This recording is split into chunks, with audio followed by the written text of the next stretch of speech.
tardes, bienvenidos al tiempo de entrevista aquí en Canarias al Día en Mírame Televisión. Hoy tenemos pensado repasar muchos asuntos que hemos ido tratando a lo largo de esta temporada y lo vamos a hacer en este caso con una persona que sabe mucho sobre lo que vamos a hablar. Hoy nos acompaña el exconsejero de Medio Ambiente del Cabildo de Tenerife, Vladimiro Rodríguez Brito, una persona que es hija adoptiva de la isla de Tenerife y que además, bueno, pues conoce mucho los asuntos que hoy vamos a tratar. Por ejemplo, hoy vamos a hablar de incendios, vamos a hablar de la situación de la isla de La Palma, vamos a hablar de cómo se tratan los residuos y de muchas cosas que, Vladimiro, muy buenas tardes, bienvenido. En su época de consejero usted tuvo, bueno, como en el caso de los incendios, tuvo que sufrir bastantes, ¿no?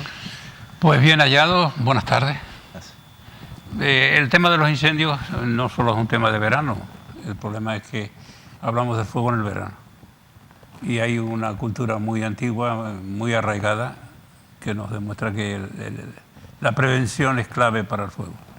Por lo tanto, el tema del fuego, como tantos otros problemas de la vida, o de la economía, o de la escasez de alimentos, o el cambio climático, tantos otros temas, tienen que ver con la vida de todos los días, con lo que hacemos en el invierno, lo que hacemos en el verano, o lo que tenemos previsto para hacer con los presupuestos a medio y a corto plazo. Y lo que hacemos no es suficiente, Vladimir, lo digo porque al final hemos visto cómo la tecnología ha avanzado, pero la realidad es que se siguen produciendo fuegos importantes todos los veranos. Bueno, se ha puesto de manifiesto en los últimos 10 o 15 años que la cultura del fuego no es ya un problema local en Canarias, es un problema mundial. Hemos confiado demasiado en la tecnología. Y pensar que la gestión del mundo y la gestión del monte lo podemos encargar al esfuerzo de las máquinas y la tecnología.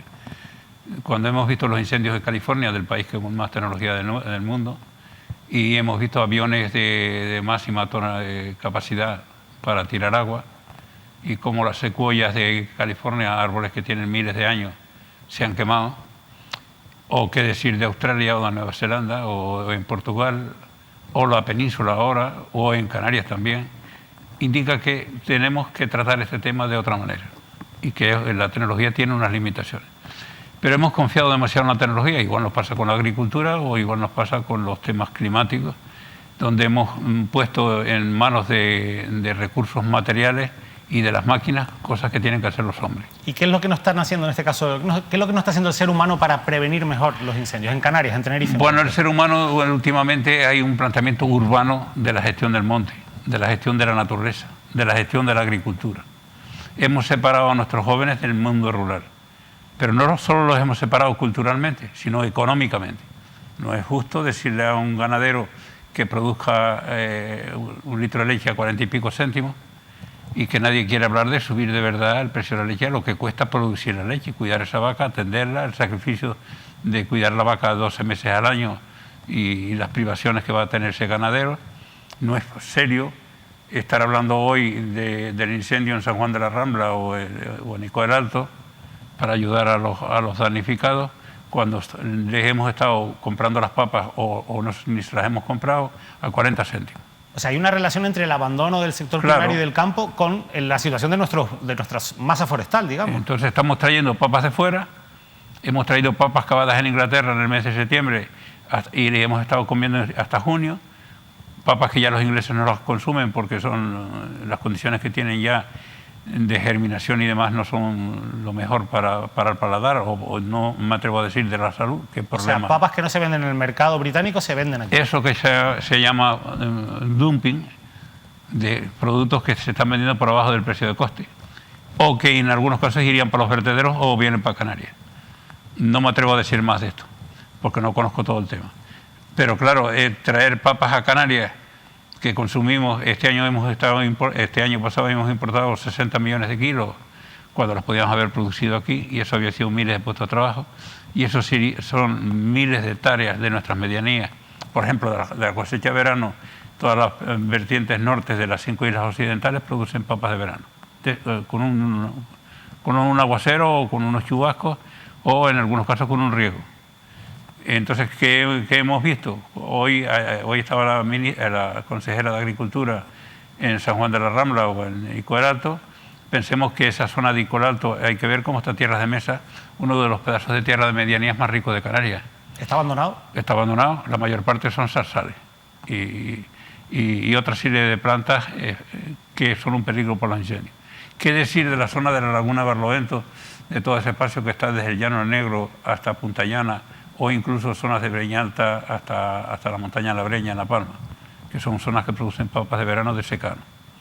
Es decir, no tenemos agricultores ahí, pero sí tenemos tierras que se abandonan, que no penalizamos el que se limpien y tampoco les ayudamos a que se limpien, porque sería más barato en estos momentos poner parte del paro en ayudar al agricultor o a quien limpie esas tierras para evitar incendios. ¿Qué decir de zonas pobladas rodeadas de cañeros o de zarzas?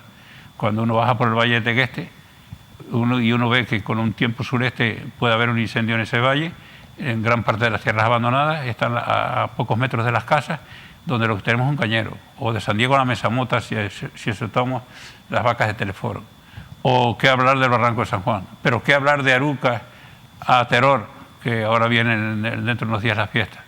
Es decir, es un matorral de cañeros, porque antes las cañas tenían un interés para los tomates o para temas artesanos, ahora las cañeras se han convertido en un tema de combustible, porque tampoco los cortamos para las vacas. Es decir, a pocos metros del hotel mayor de la laguna, a menos de 50 metros, tenemos un cañero. Eso es peligro de incendio. Y eso no es un tema de que el cambio climático ni la guerra de Ucrania, los responsables de que eso esté sin limpiar. Somos nosotros. Claro, decir esto es áspero, ¿no? Es complicado porque la gente puede decir, bueno, pero si no es rentable trabajar en el campo, ¿cómo le vamos a pedir al agricultor que encima tenga limpio su terreno? ¿No? ¿Cuál es el nivel de ignorancia que tienen nuestros responsables políticos? El próximo domingo, creo que el próximo domingo, celebran la batalla de Lepanto en Barlovento, en el pueblo que yo he nacido y en el pueblo que he estado apegado a esa tierra, menos ya que el tiempo que he vivido en Tenerife. Hay un cañero, hay un zarzal que llega hasta el pie del castillo, supuesto castillo de los turcos, y que el zarzal llega a donde van a estar los espectadores. Espero que esta vez no lleven fuego, porque si cae fuego en ese zarzal y el tiempo está de verano, pues puede haber más de un susto. Pero Vladimiro, si eso lo ve usted, pero eso lo ve también la clase política. Pero está al pie de las casas. Entonces yo me quedo mirando y entonces tenemos ahora no sé cuántas cuadrillas para retirar rabo de gato. Y se encuentra uno que es un paripé de pagarle un dinero a la gente para hacer algo que es inútil. Rabo de gato, claro que hay que retirarlo. En las zonas de donde va progresando el rabo de gato, retirarlo. Pero en las zonas que ya están pobladas de rabo de gato es imposible meterse con eso. Por ejemplo, una parte del rabo de gato que hay ahora en el sur de La Palma está en tierras que estaban de viña. Si ayudamos a los que tienen las uvas a que las sigan cultivando y a vender el vino de la isla, no traer 50 millones de litros de vino de fuera, pues tendríamos esas tierras libres de rabo de gato. O le ayudamos a los campesinos a retirar el rabo de gato como una actividad complementaria de ayudas a los campesinos. Es decir, los temas son sencillos. La vida es muy sencilla. Lo que la complicamos son los políticos.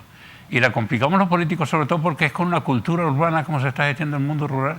Hay que hablar más con los hombres y mujeres del campo. Y sobre todo hay que hablar más con los que tienen la edad mía o que tienen los años y la experiencia. Claro, pero los que tienen la edad suya, al final ya es gente que está apartado un poco, digamos, del día a día o de las labores. Quiero decir, ¿qué pasa con las nuevas generaciones, con esos hijos de esos agricultores y ganaderos que no tienen motivación para trabajar en el campo? Anoche venía yo, ayer tarde, en el barco de Freolse, de La Palma para Tenerife. Y era un espectáculo contemplar cómo los que venían sentados en la zona de mesas que hay en el centro, era difícil ver a alguien hablando. Y eso que muchos eran familias. Cada uno estaba con un móvil. Y ni hablamos. Y entonces ya el campo lo desconocemos. Ya que lo que no esté en la pantalla ya no existe. Por eso yo le agradezco a Mírame estar en este tema. Porque tengo la obligación, más allá de los achaques de los años, tengo la obligación de decir esto porque me encuentro con que no tengo que ir muy lejos. Mis hijos y mis nietos tampoco me escuchan mucho. Entonces no vengo aquí tampoco a meterme con mi familia. Pero sí tengo que reconocer que somos unos perdedores. Nuestras razones no las quiere escuchar esta sociedad. Y le va a costar caro. ¿Y eso nos va a costar caro a todos. Nos va a costar caro, Vladimiro, pero ¿cómo le damos la vuelta? ¿Cómo conseguimos que esto cambie? Lo que pueden hacer ustedes desde aquí, los medios de comunicación, el cambiar la cultura política que hay, esta cultura de fiestas y fiestas. Aquí, antes las fiestas que se hacían eran pocas. Se hacían en torno a la recogida de una cosecha, y es que yo esté en contra de que la gente se divierta. No, pero hay que tener obligaciones, aparte de divertirse. Y lo que vemos en estos momentos es que, a pesar del precio de la gasolina, carreteras llenas de coches, estaba este sábado en Barlovento, no se podía salir porque teníamos un rally. Yo no entro ahora en que se hagan los rallies. Sí creo que con cómo está la gasolina hay que empezar a aflojar la cultura del coche, porque o que hiciéramos una cultura del campo similar a la que hacemos de los rallies. No tenemos ningún premio para el buen agricultor, para el buen ganadero, para el que tiene unas vacas o unas cabras. Le estamos pidiendo un nivel de papeles, casi como poner una ganadería hoy. En papeles te piden tanto como si fueras a poner una central nuclear. Vamos a ir un poquito más allá, Vladimir, porque al final estamos dentro de una Unión Europea que tiene una política agraria determinada, donde además el objetivo es poco a poco ir acabando con los aranceles, de manera que al final el producto que va a entrar aquí, porque se produce muchísimo más barato, es el producto que se produce en países muchas veces subdesarrollados, que tienen mano de obra más barata, que tienen unos costes de producción más bajos. O sea, al final, ¿usted no cree que estamos caminando hacia un modelo en el que los países occidentales van a dejar de lado el campo a cambio de, bueno, en este caso de importar productos de países subdesarrollados, básicamente? Yo hace unos años que no viajo a Europa, pero Holanda para mí es un país, es una referencia, un país de 45 mil kilómetros cuadrados, con 15 millones de holandeses, con 4 o 5 millones de vacas, varios millones de cochinos, con una industria potente, con una actividad agroganadera puntera en el mundo, lo que quiere decir que en Europa, o si vamos a Alemania o si vamos a Francia, los campos los están cultivando, o si vamos a los países escandinavos. ¿Y por qué para eso ahora estamos viendo es rentable? ¿Por qué para ellos es rentable y pueden competir con productos? Porque hay dos cosas. En política hay un planteamiento de que el sector primario hay que cuidarlo. Posiblemente porque ellos han pasado por 2 guerras mundiales donde pasaron mucha hambre. Pero aquí también hemos pasado hambre y hemos tenido que emigrar. Sin embargo, aquí el campo es una cosa despectiva, devaluada, infravalorada. El campo aquí, le decimos a nuestros hijos que el que sirve, sirve y el que no para el campo.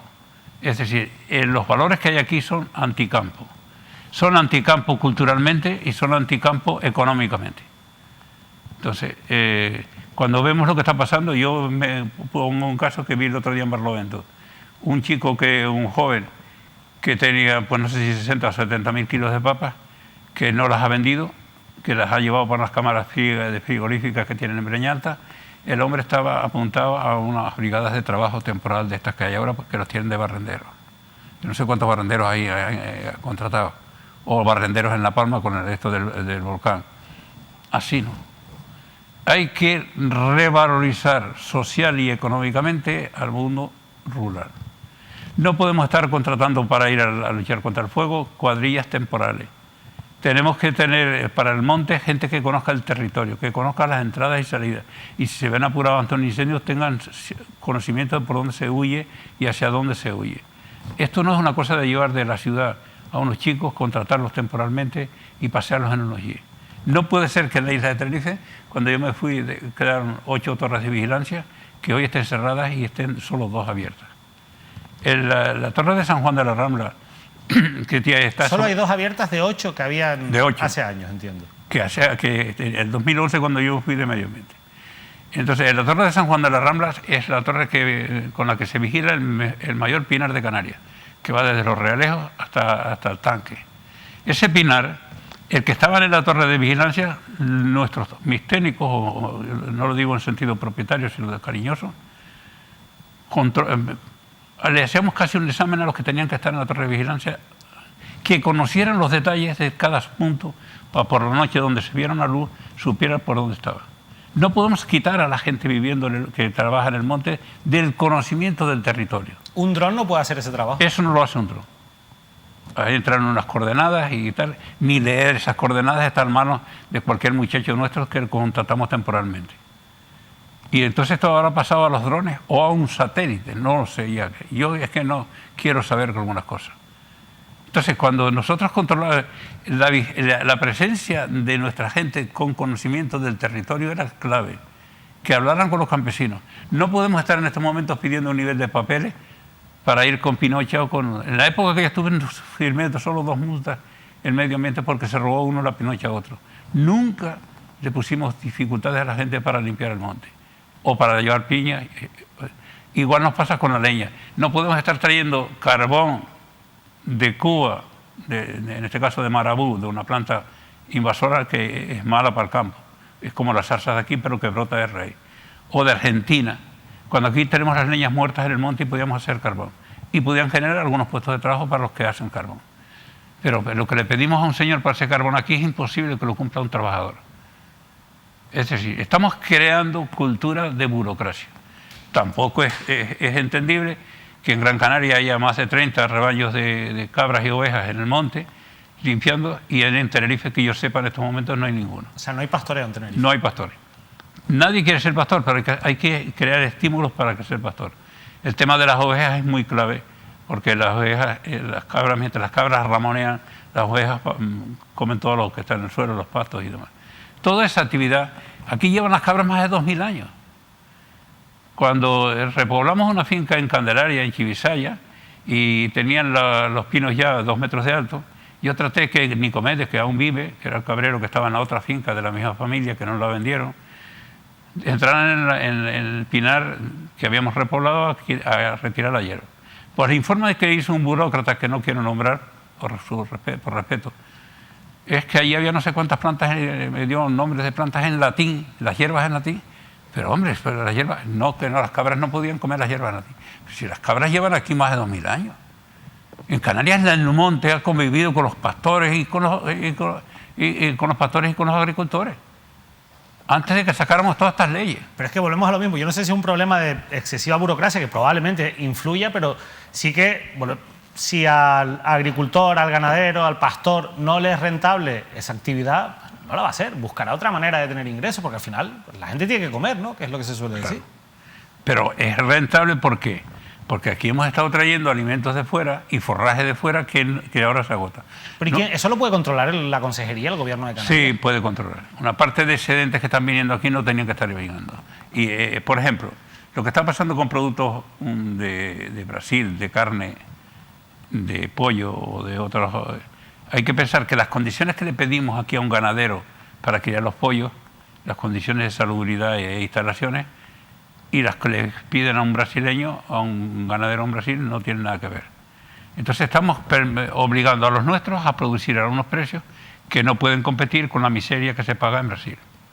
No es serio que las granjas de gallinas que teníamos aquí les pidieran que las gallinas pusieran los huevos en la intimidad y en unas granjas más amplias y más tal, que luego las hayan llevado para Marruecos y ahora de Marruecos traigamos los huevos para aquí y los ganaderos, las granjas de aquí en la ruina. Pero eso son directivas europeas también, que marcan una serie de criterios de calidad. Pues esas directivas europeas yo creo que alguien tenía que haberlas discutido también. Porque yo dudo que esas granjas de la intimidad en Holanda no habrá alguna limitación para que no lleguen huevos de tercer mundo a precios de miseria. Claro, porque al final el problema ya no es tanto que se pongan esas exigencias, sino que al final después se compita con otros productos que no las tienen. Claro. Y que cuesta más barato producirlos, claro. Y venderlos. Sí. Es toda una historia y toda una cultura. Si no creamos, por eso yo por eso he venido esta tarde aquí a estar con ustedes este rato, no con ningún ánimo de protagonismo de nada, sino porque creo cada día más que necesitamos una reflexión muy seria. Vivir en Canarias 2 millones de personas no es una broma. Cuando vemos que el mundo va por 7.500 millones de personas, quiere decir que habrá que hablar de la Tierra sí o sí. Lo curioso y es que habrá que hablar de la Tierra en todo el planeta. Hablamos y de la producción de comida. Hablaba usted porque eso es muy importante, habla usted de la población que hay en Canarias. Ahora se abre el debate demográfico de si tenemos demasiada población, pero no nos olvidemos que tenemos una población flotante, ¿no? Que son esos turistas que vienen, que no residen aquí, pero que también consumen. Al final, aquí sí que hay un consumo muy elevado de productos que salen del sector primario. Si los produjésemos aquí, bueno... Hombre, y si... O sea, mercado hay, quiero decir. Y además hay una cultura entre los viajeros que intentan que la cocina, el lugar que van, comer productos de la tierra. Yo estaba mirando hace un rato en la laguna que una parte de los extranjeros estaban comiendo pizza. No sé si es porque ahora está la pizza de moda, pero me parece que yo si iría a Alemania me gustaría comer la comida alemana, no. Entonces yo no les voy a pedir papas arrugadas a los alemanes. Pero yo sí creo que tenemos que hacer un esfuerzo por el paisaje, la cultura y la comida. Eso tiene que estar muy próximo. Al final y que esa comida genera trabajo, paisaje, cultura. Lo que no puede ser es que le estemos arrugando papas de esas cavadas en Inglaterra en septiembre y se las pongamos a alguien como un producto canario, porque no se parece a nada a las papas nuestras. Sí, pero aunque no se pongan y como eso es producto, fraude también. Por supuesto, pero aunque no se pusieran así, que ocurre lo que usted dice, al final el que va a comprar, si hay un ahorro importante con una inflación que está como está, pues va a comprar el producto más barato y eso es entendible también. O sea, al final tiene que ser la administración quien controle todo esto y quien promocione también los productos locales. Supongo. Pero hombre, si ahora mismo, de la zona que estábamos hablando antes, la polilla guatemalteca o otra serie de nuevas plagas que han entrado aquí, si nosotros no hacemos rotación de cultivos como hacían los campesinos, dentro de unos años aquí no vamos a tener ni las papas coloradas, las papas nuestras de color, ni hemos perdido ya varias variedades de trigo de lo que teníamos, porque apenas se siembra nada. El maíz, que hay zonas húmedas del norte de las islas que se da un maíz de secano. Yo bajaba el otro día por Las Rosas, en San Juan de la Rambla, y hay que ver qué tierras de secano hay ahí, o las que tenemos en toda esa parte noroeste hasta el Valle del Palmar, o hasta La Esperanza, que podía dar un millo, como decimos en Canarias, hasta ahora para recoger en esta época, o forraje para el ganado, y esas tierras están abandonadas. Por lo tanto, ¿qué estamos haciendo para que la gente siembre esas tierras y produzca pasto, en vez de depender totalmente de nuestra ganadería de forraje de fuera? Pero es curioso porque además hemos vivido diferentes conflictos internacionales que han puesto en peligro el abastecimiento de Canarias, que al final nos lleva a otro debate, es decir, somos islas, es mucho más difícil abastecernos con productos de fuera, mayor motivo para generar productos internos, pero es que ese debate, bueno, pues los 15 años que yo llevo haciendo entrevistas, es que siempre ha estado sobre la mesa, tenemos que aumentar la capacidad de autoconsumo, pero es que no hemos avanzado en eso. Pues hemos pasado de 150.000 hectáreas cultivadas a esas pírricas 40.000 que tenemos, y me temo que se va a seguir abandonando tierra. Me temo que el próximo año se van a sembrar menos papas que este año. ¿Por qué se van a sembrar menos papas que este año? Porque con los precios actuales y el coste de la semilla y el coste de los abonos subiendo, pues los agricultores a 40 céntimos no pueden producir papas. Y con eso vamos a tener más tierras para fuego, más tierras para incendios. Y con lo que nos cuesta un hidroavión o lo que nos cuesta un helicóptero aquí de manera permanente, puesto en actividades agrarias y ganaderas, podríamos hacer muchas cosas. Pero también tenemos que mentalizar a los de dentro, que cuando vamos a comprar, mirar de dónde vienen los productos. Y ser más solidarios con nuestra producción. Y ser más solidarios con nuestra cultura. Pero eso tiene que entrar en los colegios y tienen que entrar en los medios. Y en este mundo de la globalización también tienen que empezar a ver que lo que no esté en la pantalla del móvil existe. Que parece que lo que no esté en la pantalla del móvil aquí no existe. El tema de la educación es muy importante. Usted ha estado en la isla de La Palma, lo ha dicho varias veces, usted es palmero, ha estado recientemente en la isla de La Palma. Me gustaría preguntarle cómo se está recuperando la isla después del volcán, que lógicamente bueno, pues ha cambiado bastante la idiosincrasia. No se está recuperando. No se está recuperando porque un tema importante que tenían que haber planteado ya era 2 o 3 asentamientos de población en zonas menos peligrosas de la lava, para crear estímulos para volver a crear un pueblo, y haber preparado un terreno de la zona quemada, de las hectáreas quemadas, para intentar concentrar y buscar recursos para sorribar eso y volver a cultivar. ¿Pero cuánto puede tardar en ser productiva una tierra afectada por un... Pues yo no tengo unos conocimientos geológicos de cómo es todo el tema, pero sé que hay zonas de lavas que no están teniendo problemas, pues de hecho ya han pasado la carretera. Lo que quiere decir es que ahora mismo en el llano de las Cuevas, en El Paso, hay muchos metros de suelo, porque es un suelo de depósito, un suelo de una antigua caldera que existió allí, un suelo de depósito, y desde ahí se puede llevar el suelo que cubre el volcán para cubrir al menos la superficie que teníamos de volcán. Y eso hay que plantearlo de manera clara y decírselo a la gente, que ese paisaje se puede construir. Hemos perdido en La Palma 30 o 40 millones de kilos de plátanos. Eso no es una broma. Eso ha hecho que este año, para los que tenemos plátanos, hayan ido los precios mejor, pero no tenemos que alegrarnos de eso. Porque en la península ya están pagando por plátanos 4 euros y algo. Y aquí, ayer tenían en el supermercado aquí plátanos a 2 euros y pico. No tenemos que alegrarnos de eso. Esos no son precios muy defendibles, aunque egoístamente nos entren en el bolsillo de los que cultivan los plátanos. Hay que pensar en una agricultura solidaria con los que trabajan la tierra y con los que consumen las cosas de la tierra. Entonces, ¿qué se está planteando en La Palma la alternativa? Por ejemplo, el agua, ¿qué se ha hecho para resolver el problema del agua? Este año las galerías de Barlovento a Breñalta han tirado entre noviembre y marzo varios millones de metros cúbicos de agua. ¿Por qué en el caso de Barlovento, de las 8 galerías con agua, 5 que están por debajo de la laguna, no se han elevado en el invierno para la laguna que podía haber almacenado, que estaba con baja capacidad? ¿Por qué? Porque no hay interés en este tema en los que gestionan el agua. Hay interés en algunos vendedores de agua. Pero esas galerías son privadas, entiendo. Las galerías son privadas. En mi casa hemos pagado acciones de galerías desde que yo nací. Mi padre estuvo pagando acciones de galerías hasta que dio la de los tocaderos, que estuvo 50 años para producir agua. Es decir, hay una cultura de sacrificio, pero hay otra cultura de negocio que está separada del tema. El agua la buscamos porque era un bien y ahora el mundo está demostrando, hasta en Santander tienen problemas de agua hoy. Por lo tanto, no se puede tirar al mar un agua que la podíamos aprovechar. De esa agua de invierno en La Palma parece que la que se aprovechó por toda la parte este, norte y este de La Palma es lo que regó en Fuencaliente, porque en Fuencaliente llovió menos. Pero el resto de esa parte de agua se perdió. Que estén haciendo la presa de Vicario en Tijarafe, una presa importante, y no hayan hecho nada para el canal del barranco que más agua lleva al mar de Canarias, que es el de las Angustias, indica cómo estamos haciendo las cosas. Estamos haciendo cosas para relumbrón, para la foto, y no estamos tratando los temas con la profundidad que hay que tratar. Bueno, supuestamente ahora iban a llegar muchos millones para la isla de La Palma, para su reconstrucción. O sea, realmente, por lo que nos dicen, en este caso la gente afectada, pues todavía no perciben que ese dinero esté llegando. ¿Usted cree que va a llegar ese dinero y que se va a emplear bien en la reconstrucción de La Palma? Yo dije hace meses que después que se fuera la televisión se apagaba la cosa. Lamentablemente hasta ahora hay más palabras que hechos. Quiero pensar que alguien nos obliga a que esto no pueda seguir así.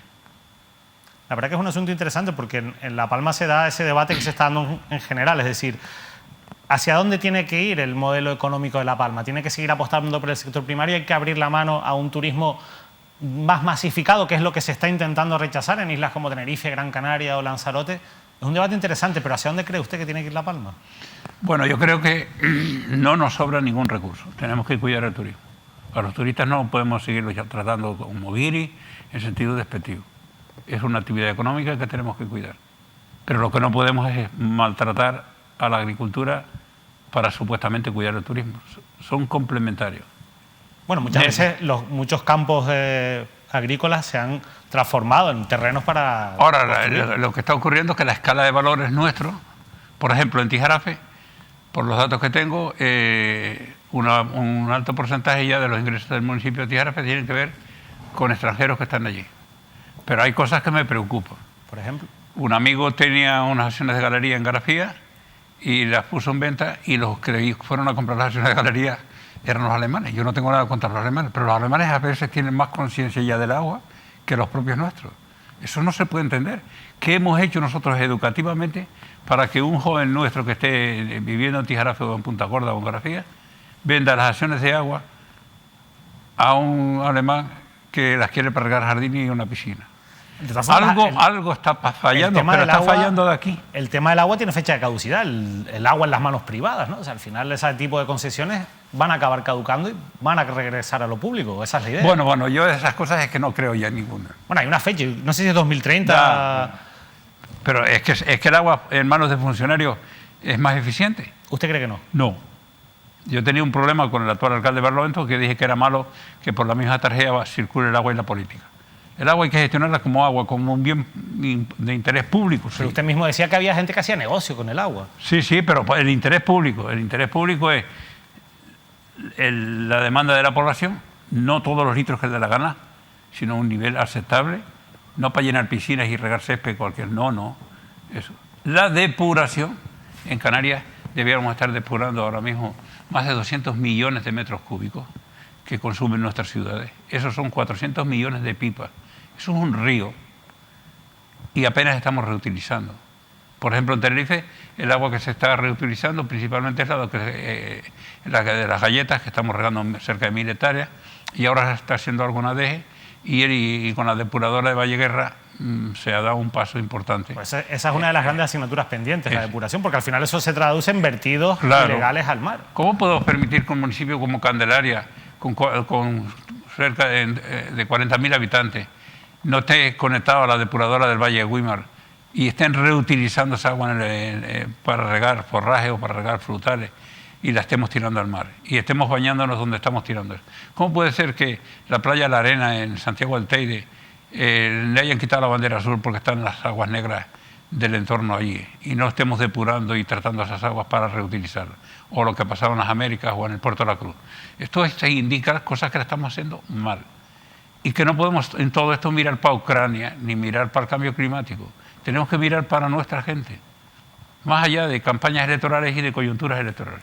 Cosas que estamos haciendo mal y de la época en la que usted era consejero de Medio Ambiente del Cabildo, de la última época, se aprobó un plan muy importante para el tratamiento de residuos, que es uno de los grandes problemas también, junto con el de los vertidos ambientales que tiene la isla de Tenerife. Ese plan, ese PTOR de 2009, ese plan territorial de residuos, planteaba una serie de actuaciones que no se han llevado a cabo y la realidad es que de 2009 al día de hoy han pasado 13 años y estamos en cifras de enterrar basura por encima del 90% de todos los residuos que producimos. Claro, con este nivel de basura que acabamos enterrando, realmente ¿se puede ser sostenible, como tantas veces se repite? Bueno, cuando yo entré en medio ambiente, a mí no me permitían tomar café en Tajao, porque el aire por la noche, al circular en el sentido de la ladera, mar, los gases, el metano del vertedero hacía a los vecinos de Tajao que pasarlo mal. Y me dijeron que yo era persona no grata. En esa época tuve la suerte de encontrarme con Paco Hernández, un ingeniero del Cabildo, por encima de las miserias de la política. Nunca le pregunté por quién votaba, pero el hombre se puso en marcha y él dirigió y el Cabildo y los palmeros tinerfeños pagaron unas instalaciones con más de 100 pozos para retirar el metano y se pusieron 2 caterpillars a funcionar para producir energía eléctrica con el metano. Esa fue la primera obra importante que se hizo allí. Paco siguió creando unas instalaciones y el Cabildo de Tenerife apoyando económicamente. En eso tuvimos apoyo de Bruselas y apoyo de Madrid y apoyo de aquí, y se gastaron una serie de millones con un plan de residuos precioso. A poco de irme del Cabildo, marginaron este técnico y sus proyectos de selección y separación y educación de colegios de entrada con los niños y con los jóvenes para otro plan de residuos propio de los tiempos que estamos viviendo, se ha marginado, desgraciadamente. Pero ese plan no se ha aplicado, o sea, realmente no se ha llevado a cabo y la pregunta es ¿por qué? O sea, ¿no se podía llevar a cabo? ¿No era realista? Porque no han creído en este tema. Como no creyeron en el vivero de Fania, que dejamos hecho un vivero allí precioso para una serie de instalaciones, lo tienen semicerrado. No quiero hablar mucho de esto porque no vengo para hablar de política contra nadie ni a favor de nadie. Vengo para plantear una reflexión en voz alta. Yo le agradezco a ustedes mucho. No, pero es que son cosas que se aprobaron cuando usted era consejero del Cabildo. Pero sí me lamento que una serie de cosas que pusimos en marcha, que eran buenas cosas, de fincas en el del Cabildo, estén hoy en el abandono. Pero es curioso porque hemos avanzado, o sea, supuestamente hemos avanzado en la lucha contra el cambio climático, contra el calentamiento global, todo se llena de la palabra sostenibilidad, insisto, y sin embargo, si vamos a los datos, estamos igual o quizás peor que hace 13 años. Lamentablemente estamos peor. Estamos peor. Estamos peor porque ahora mismo esto de contar con los drones para que vigilen, de separar a los trabajadores de medio ambiente del medio ambiente. Yo no sé si hemos pasado de medio ambiente a miedo ambiente. Esto no se resuelve con más guardias civiles, con más policías. Esto se resuelve teniendo una complementariedad, un acercamiento entre los gestores del medio ambiente, con el máximo cuidado y cariño, y los campesinos. No hay medio ambiente si no hay campesinos. Hemos de tratar con el máximo respeto y los conocimientos empíricos que tienen nuestros campesinos e intentar contaminarlos, como diría Pedro Guerra, a los más jóvenes con ese medio rural. Y a eso hay que poner dinero, pero hay que quitar burócratas. No puede un niño de Santa Cruz de la Palma o de Santa Cruz de Tenerife, aunque sea ingeniero forestal o cualquier carrera que tenga, ir a implantarle al mago lo que tiene que hacer el mago. El máximo respeto por los campesinos. Eso del mago, en sentido despectivo, dice, y el que sirve, sirve. No. El campo ha tenido mucha inteligencia. Sobrevivir en esta tierra ha sido duro. Y nuestra gente ha aprendido mucho y se transmitió una cultura riquísima de padres a hijos y de abuelos a nietos. Y eso está roto hoy. Y no es un problema solo político, es un problema político-cultural. Hablando un poco de buscar consenso y de escuchar a todas las partes, antes de cerrar la entrevista, Vladimiro, yo quería preguntarle por ese plan de gestión de usos del Parque Nacional del Teide, que está generando un debate importante, que lo ha sacado en marcha o lo está poniendo en marcha el Gobierno de Canarias, que está en exposición pública. Yo no sé si usted ha tenido tiempo de un poquito entender de qué va este plan y tiene alguna opinión al respecto. Bueno, yo creo que indudablemente que hay que gestionar, hay que participar en la gestión. Y hay que controlar el más visitado, un parque que entran 3 millones de personas. Eso. Ahora, cuando yo veo que en el parque le proponen a los de las colmenas, ¿cuántas colmenas pueden estar? Y no se haya hablado con los de las colmenas, indica eso es un fracaso. Yo nunca he creído en un medio ambiente sin contar con los afectados. El medio ambiente es diálogo. Los de las colmenas me dicen que se le ha dicho que tienen que reducir el número de colmenas, que no sé cuál es. ¿Quién ha contado cuántas abejas caben en el parque? Porque cuántas abejas caben un año que llueve y el que no llueve. Que les vamos a decir nosotros a los colmeneros que ellos mueven las colmenas, los campesinos. Y les vamos a decir que es bueno que la polinización se produzca también con otros elementos que no sean las abejas. Mira, yo cuando oigo eso me parecen teorías universitarias o ni sé, de gente de un despacho. Primero hay que contar con los colmeneros, que son los que mueven las colmenas y tienen un coste económico. Yo creo que gran parte de esa actividad no es más cultural que económica, pero hay que contar con ellos. Igual entiendo otra serie de cosas. No se puede yo estar llevando... Cuando yo planteé poner unos baños en el árbol de piedra, dado el espectáculo lamentable que tenía todo aquello por no tener un baño, me salieron no sé cuántas pegas ambientales, que allí no se podía poner un baño. ¿Cómo que no se pone un baño? Si va la gente, tenemos que tener un baño con unas condiciones adecuadas. Lo que no es serio, es decir, a los 4 bares que estén allá arriba, que tienen que traer agua en cubas desde la Orotava para atender los servicios, y que la gente entra en el bar y a veces no toma ni un café, sino va a hacer pis. Entonces, eso es, ¿y que lo pague quién? Eso tiene un coste. Es decir, el medio ambiente no es una cosa de unos teóricos de un despacho, de ocurrencias que se hacen. El medio ambiente hay que gestionarlo contando con los afectados. Por eso creo en el agua gestionada contando con los agricultores y con los urbanitas, pero no para derrochar. Y lo gratis, eso de lo gratis que me dé el agua es un bien y me la dan. No. Estamos viendo que el agua es un bien escaso, que hay que gestionarlo con sentido ambiental y social. Al final, Vladimiro, yo me voy a quedar, ya tenemos que ir despidiéndonos, con la reflexión de que contra el cambio climático hay que luchar desde el sector primario o con el sector primario, no solo desde las ciudades. Claro. Sí. Ese es el gran error que estamos cometiendo, sí. entiendo. Por ejemplo, unos miles de ovejas y vacas, hay que ver el combustible que retiran de la isla para que el verano sea más llevadero aquí. Hay pueblos ya que no hay una vaca. Hay pueblos que ya no hay un pastor. Y la hierba y los matorrales están entrando por la puerta de la casa.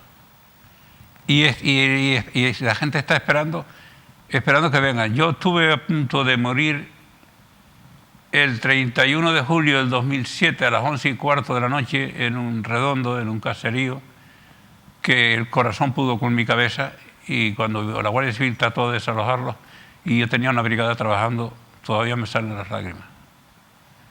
En la finca de los Cámaras, que es una finca de una familia de Icó, llegó el fuego y aquello era un matorral de zarzas y helecheras, y el fuego cogió 20 metros de altura. Con hacer esto, no habíamos quedado ninguno.